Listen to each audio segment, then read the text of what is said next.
Hi, I am Micah. I am the water coordinator at Building Gilead.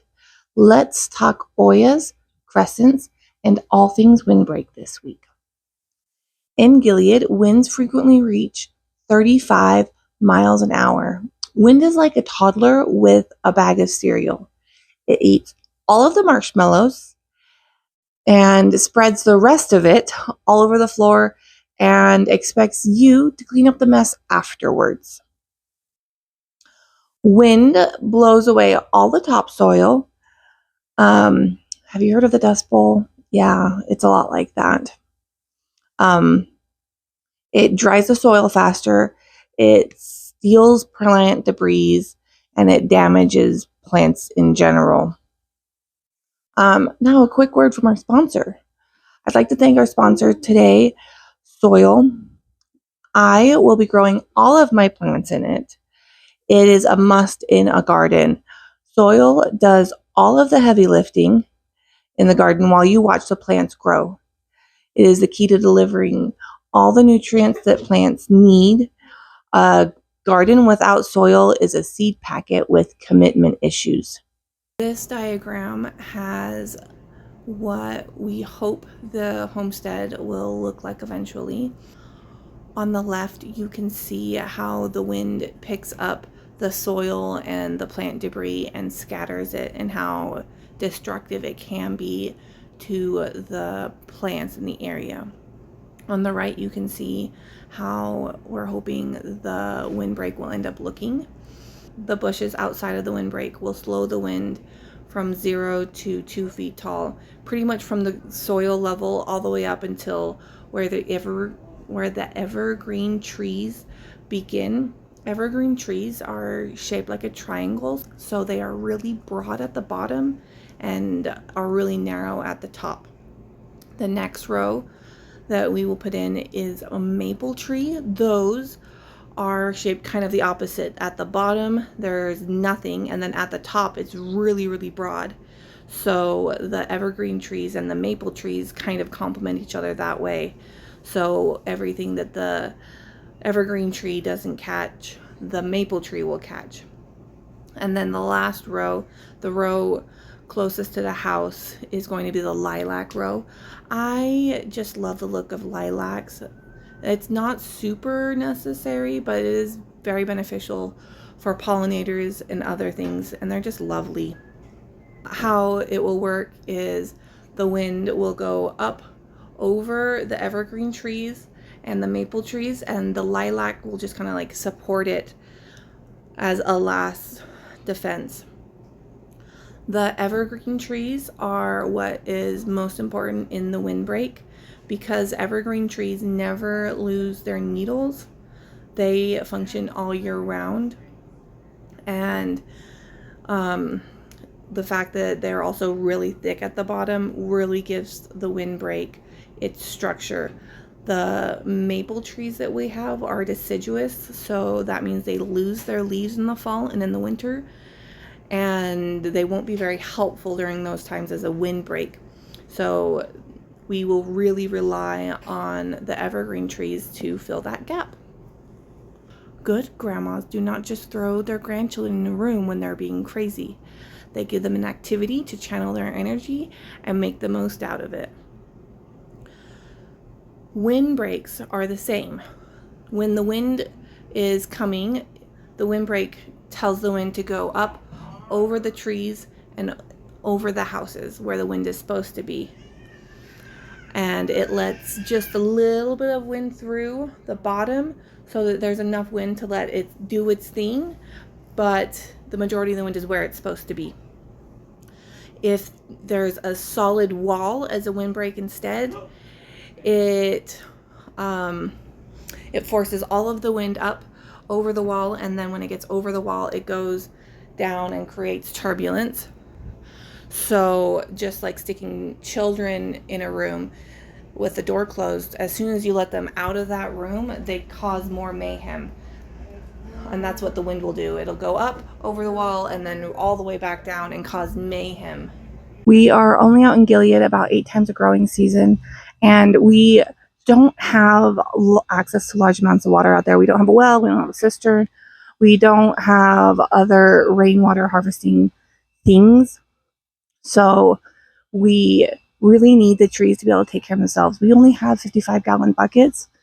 And so the providing lots of water for them to grow is not doable for us. When we go out to Gilead, those trips are also supposed to be 75% vacation. I want my children to love Gilead, not think of it as the place that mom spends forever digging and where you're expected to do a lot of work. Comment below if you have any water harvesting solutions, or if you don't have any water harvesting solutions, give me your favorite rain dance moves, because we will definitely be doing a lot of rain dancing out there. I want to give a huge shout out to Brandon from Grow Tree Organics. He introduced me to earthworks and water harvesting techniques. He has a lot of really good information. It's really cool to see how he uses his earthworks on his property to harvest water. In the high desert, the rain doesn't typically soak in. It rushes through the landscape and then disappears. The land out in Gilead is super flat. When my husband put down the tripod, it was completely level, just putting it on the soil. Yeah. So our earthworks that we're going to put out there will guide the water and trap the water and protect the water, because we really want to take care of the water that just comes from the sky, that just rains down upon us from heaven. We really look at the water as a gift from God, so we need to treat it as such. Crescents that we put down there are going to catch the water like a little kid with cupped hands. The berm on the downside of the crescent will trap the water so it can't flow out of the crescent. And then the island will protect the water and the tree. While the water is in the crescent soaking into the soil, the island raises the tree off the ground so that it's not sitting in the water. The trees that we are using are desert trees, and so they really don't like to have their feet wet. Be adding ollas to the crescents as well, because they do an amazing job of keeping the soil moist and irrigating in general. In this picture, you can see the moist area around the olla. The neck is really long so that the lid is above the surface and the body of the olla is underneath the surface. The white dots in the picture are meant to represent the air in the soil. Just like everyone, plants need to be able to breathe. Their leaves breathe, and so do their roots. Sometimes if you water too much, the water seeps into the soil and fills those air pockets, and then the roots drown. So that's why ollas are so cool, because they're able to water the soil thoroughly while preserving those air pockets. Examples of mint that has grown in a pot. One mint was taken care of by my 6-year-old, and it did survive 2 years with her care, but it just wasn't happy. You can really tell because of how the mint is laid out. The other pot of mint is my 4-year-old's mint. That one did not survive one summer. It really went through a lot of problems, and you can really see how it turned out because of those problems. How ollas water the soil is you fill up the olla, and because the olla is porous, when the soil is dry, it pulls the water from inside the olla, and when the soil is wet, it stops pulling water from inside the olla. So the olla serves as a wonderful way to store water the olla serves as a wonderful way to store water without drowning the plant. So it'll be really nice for those times when we won't be out in Gilead. What is your plant's name? Pokey. What type of plant is Pokey? A mint plant. How old is Pokey? 2. What does Pokey need to be happy? Sunshine and air and water. What is your favorite thing about Pokey?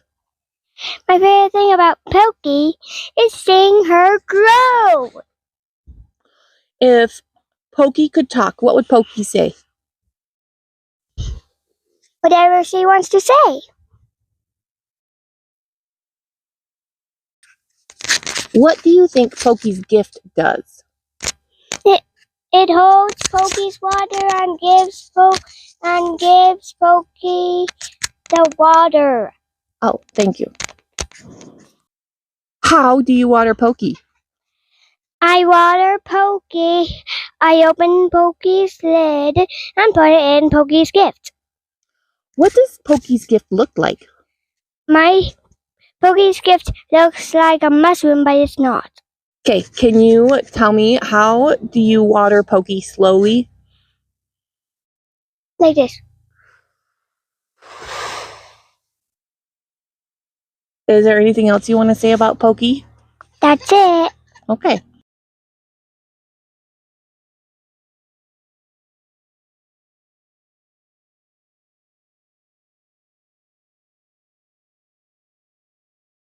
Pokey. Go up, go up, go up, let's go. Who is that? Who's this right here? A pet. What's its name? Pet. And it's Parachute. What happened to Parachute? It needs more water because it needs more water. It does need more water. How do you water Parachute? With water.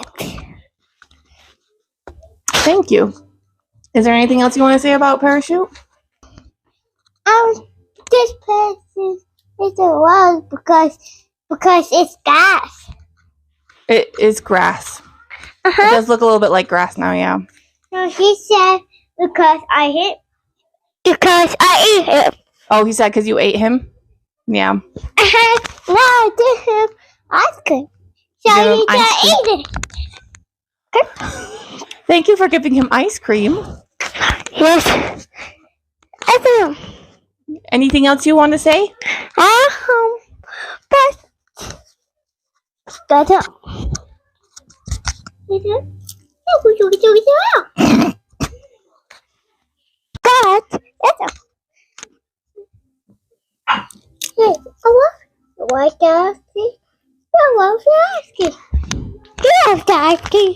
Good. And he made a cup of fun. So he just did. You like the wall? Yes. Yeah. Okay. Beautiful. And goodbye. Bye. And I am back here hanging out with my dear friend Pokey. And he's so cute. I hope you have learned something today. Soil and plants need consistency and consistent watering. Build systems in your garden how your plants can grow and bear fruit. During our Savior's earthly ministry, he taught this in Matthew 13, verse 23. But he that receiveth seed into the good ground is he that heareth the word and understandeth it, which also beareth fruit and bringeth. But he that receiveth seed into the good ground is he that heareth the word and understandeth it, which also beareth fruit and bringeth forth some an hundredfold, some 60, and some 30. Build systems in your life so that your faith can grow and bear fruit. I testify that study and prayer are always a good place to start so that your faith can grow and bear fruit. Some an hundredfold, some 60, and some 30.